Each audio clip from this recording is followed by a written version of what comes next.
Learners, कैसे हैं आप सब। आशा करती हूँ आप सब अच्छे होंगे। शिक्षा एक नया सवेरा में आपका स्वागत है। आज हम एक रेखा चित्र पढ़ेंगे। रेखा चित्र का शीर्षक है बाल गोविंद भगत। यह रचना राम वृक्ष बेनापुरी जी द्वारा लिखी गई है। बाल गोविंद भगत एक अनूठी रचना है। गांव के जनजीवन को लेखक राम वृक्ष बेनीपुरी ने बड़ी सुंदरता से इस कहानी में उकेरा है। इसमें लेखक बाल गोविंद जी के माध्यम से सामाजिक रूढ़ियों पर प्रहार करते हुए नजर आते हैं। भारतीय संस्कृति में साधु संतों का विशेष रूप से मान सम्मान किया जाता है। उनकी वेशभूषा देखकर ही लोग उन्हें आदर भाव देने लगते हैं और लेखक अपनी कहानी से साधु संतों की सही परिभाषा को समाज के समक्ष प्रस्तुत करता है। उसके अनुसार मात्र साधुओं से वस्त्र धारण कर लेना और घर परिवार छोड़ देना व्यक्ति को साधु संत नहीं बना सकता। साधु संत बनने के लिए उनके आदर्शों में उतरना या उतारना सही अर्थों में साधुत्व कहलाता है। बाल गोविंद ने परिवार को नहीं छोड़ा, अपने कर्तव्यों को पूरी निष्ठा के साथ निभाया है। यही हम पूरे रेखा चित्र में पढ़ेंगे कि उन्होंने कैसे अपने कर्तव्यों को पूरी निष्ठा के साथ निभाया और समाज के साथ अच्छा व्यवहार किया। वह कभी झूठ नहीं बोले, सबके साथ खरा व्यवहार करते और बिना पूछे किसी की चीज़ भी नहीं लेते। हमेशा भजन गाते, खेती करके जो कुछ मिलता उसे भगवान को भोग लगाए बिना स्वयं नहीं लेते थे। उनके ये गुण उन्हें साधु संतों की श्रेणी में सबसे ऊपर खड़ा करते थे। यही साधु संतों के गुण होते हैं कि पहले दूसरों का भला फिर खुद का भला। उन्होंने समाज में चली आ रही सड़ी गली परंपराओं को तोड़ा। इसका प्रत्यक्ष उदाहरण है कि उनके बेटे की मृत्यु के पश्चात अपनी बहू के भाई को दूसरा विवाह करने का आदेश दे दिया। बहू का भी दूसरा विवाह कहने को बोल दिया। बाल गोविंद जैसे सच्चे साधु समाज में अब लुप्त हो गए हैं। बाल गोविंद भगत मंझोले कद के गोरे चिट्टे आदमी थे। यहाँ पे उनका वर्णन किया गया है। उनके चारित्रिक, उनकी शारीरिक विशेषताएं बताई गई हैं। उनकी उम्र 60 वर्ष से ऊपर थी और बाल पक गए थे। वह लंबी दाढ़ी नहीं रखते थे और कपड़े बिल्कुल कम पहनते थे। कमर में लंगोटी पहनते और सिर पर कबीर पंथियों की सी कनफटी टोपी। सर्दियों में ऊपर से कंबल ओढ़ लेते। वह गृहस्थ होते हुए भी सही मायनों में साधु थे। माथे पर रामानंदी चंदन का टीका और गले में तुलसी की जड़ों की बेडोल माला पहने रहते। उनका बेटा और पतोहू भी थे। वह कबीर को साहब मानते थे। किसी दूसरे की चीज़ नहीं छूते और ना ही बिना वजह झगड़ा करते। उनके पास खेती बाड़ी थी और साफ सुथरा मकान भी था। खेत से जो भी उपज होती उसे ऊपर सिर पर लाद कर कबीर पंथी मठ ले जाते और प्रसाद स्वरूप जो भी मिलता उसी से गुजर बसर करते। आइए अब हम विस्तार से कहानी को पढ़ते व समझते हैं। बाल गोविंद भगत मंझोले कद के थे। ये इनमें सारा इनका चारित्रिक और शारीरिक वर्णन किया गया है। इन सब के ऊपर मैं तो मुग्ध था। यहाँ पर कहते हैं लेखक कि उनके जो मधुर गीत थे उन्हें सदा ही सुनने को मन करता था। कबीर के सीधे साधे पद भी इतने मनमोहक लगते थे कि मानो सब जगह सुंदरता फैली हुई है। आषाढ़ की रिमझिम समूचा गांव खेतों में उतर पड़ा है। कहीं हल चल रहे हैं, कहीं रोपनी हो रही है, खेती बाड़ी हो रही है। धान की पानी भरी खेतों में बच्चे उछल रहे हैं। औरतें कलेवा लेकर मेंढ पर बैठी हैं। आसमान बादल में घिरा, धूप का कोई नामो निशान नहीं। ठंडी ठंडी हवाएं चल रही हैं। ऐसे ही समय अगर हमारे कानों में एक स्वर बजे और झनकार सी, तो मन उसको ढूंढने के लिए विचलित हो जाता है।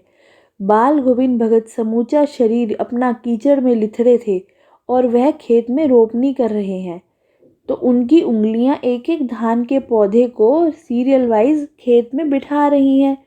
उनका कंठ एक एक शब्द को संगीत के जीने पर चढ़ाकर कुछ को ऊपर और कुछ को नीचे ला रहा है, कुछ को तो स्वर्ग की ओर भेज रहा है, कुछ पृथ्वी की ओर आ रही हैं।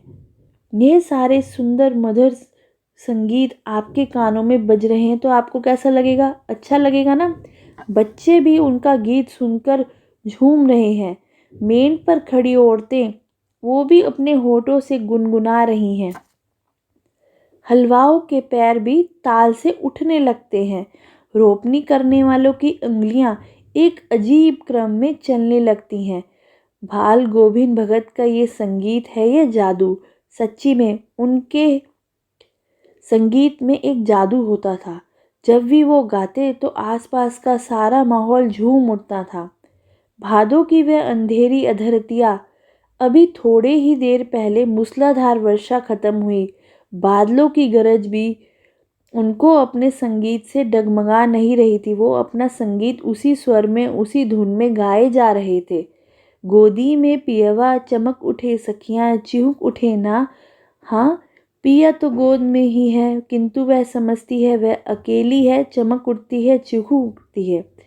उसी भरे बादलों वाले भादों की आधी रात में उनका ये गाना अंधेरे में अकस्मात कौंध उठने वाली बिजली की तरह किसी ने ना चुका देता।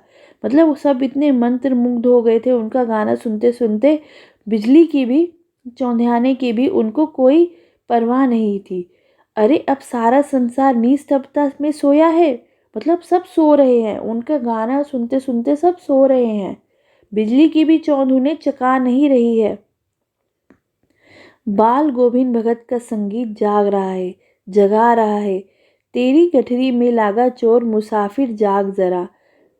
कार्तिक आया नहीं कि बाल गोविंद भगत की प्रभातियाँ शुरू हो जाती है। प्रभातियाँ मतलब जो सुबह उठ के जल्दी उठ के जो गाना स्वर या गीत गाए जाते हैं उन्हें प्रभातियाँ कहते हैं, जो फागुन माह तक चलती रहती हैं। इन दिनों में सवेरे उठते न जाने किस वक्त जागकर वह नदी स्नान को जाते, गांव से 2 मील दूर। वहां जाकर नहा धोते, गांव के बाहरी पोखरे पर ऊंचे भिंडे पर अपनी खंजरी लेकर जा बैठते और गाने टेरने लगते। मतलब उनका ये नित्य क्रम था कि वो सुबह उठ के स्नान करना, वो भी नदी में जाके, और फिर आकर एक जगह बैठ जाना और वहीं से अपने गानों को गाना, अपने सुरीले गानों को सबको सुनाना। मैं शुरू से ही देर तक सोने वाला हूँ। यहाँ पे लेखक बोलते हैं मैं तो देर तक सोता हूँ, किंतु एक दिन माँ की उस दांत किटकिटाने वाली भोर में भी उनका संगीत मुझे पोखरे तक ले गया था। मतलब उनका इतना सुंदर सुरीला संगीत था कि हर कोई सुनना चाहता था। लेखक भी उनके गीतों से मंत्रमुग्ध हो गया था। अभी आसमान के तारों के दीपक बुझे नहीं थे।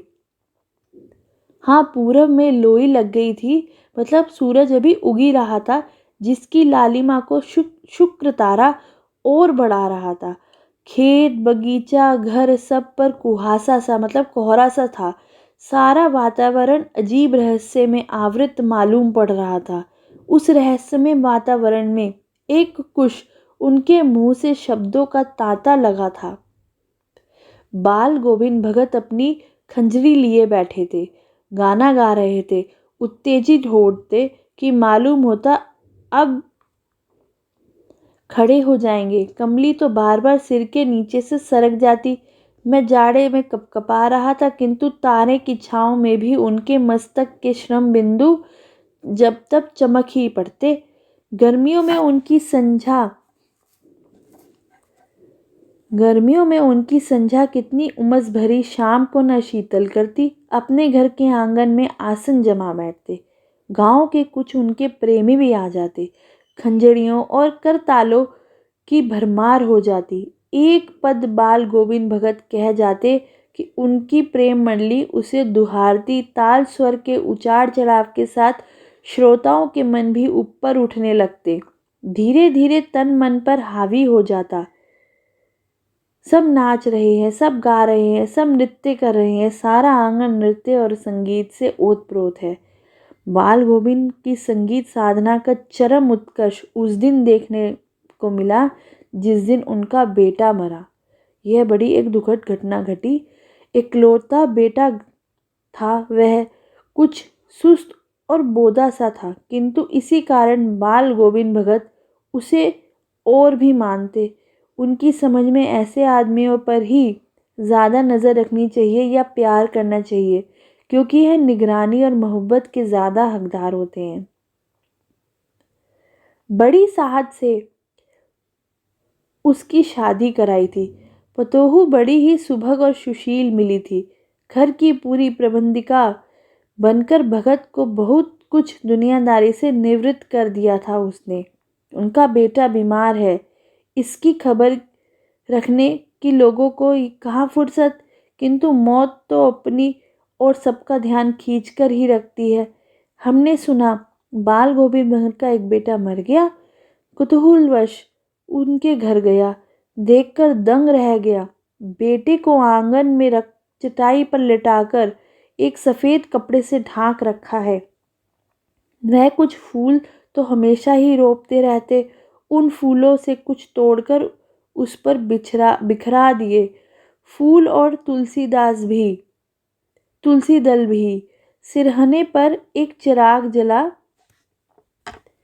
रखा है और उसके सामने जमीन पर ही आसमान जमाए गीत गाए चले जा रहे हैं। वही पुराना स्वर, वही पुरानी तल्लीनता। घर में पतोहू रो रही है, जिसे गांव की स्त्रियां चुप कराने की कोशिश कर रही हैं, किंतु बाल गोविंद भगत गाए जा रहे हैं। हाँ, उनके गाते गाते कभी कभी पतोहू के नज़दीक भी जाते, उसे रोने के बदले उत्सव मनाने को कहते। आत्मा परमात्मा के पास चली गई, विरहिणी अपने प्रेम से जा मिली। भला इससे बढ़कर आनंद की कौन बात। मैं कभी कभी सोचता यह पागल तो नहीं हो गए, किंतु नहीं, वह जो कुछ कह रहे थे उनमें उनका विश्वास बोल रहा था। वह चरम विश्वास जो हमेशा ही मृत्यु पर विजयी होता आया है।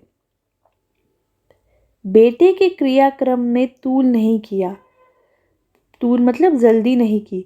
पतोहू से भी आग दिलाई, किंतु ज्यों ही श्राद्ध की अवधि पूरी हो गई, पतोहू के भाई को बुलाकर उसके साथ कर दिया और ये आदेश दिया कर इसका दूसरी शादी कर देना। यहाँ पर सामाजिक रूढ़ी को बताया गया है कि कैसे सामाजिक रूढ़ी थी कि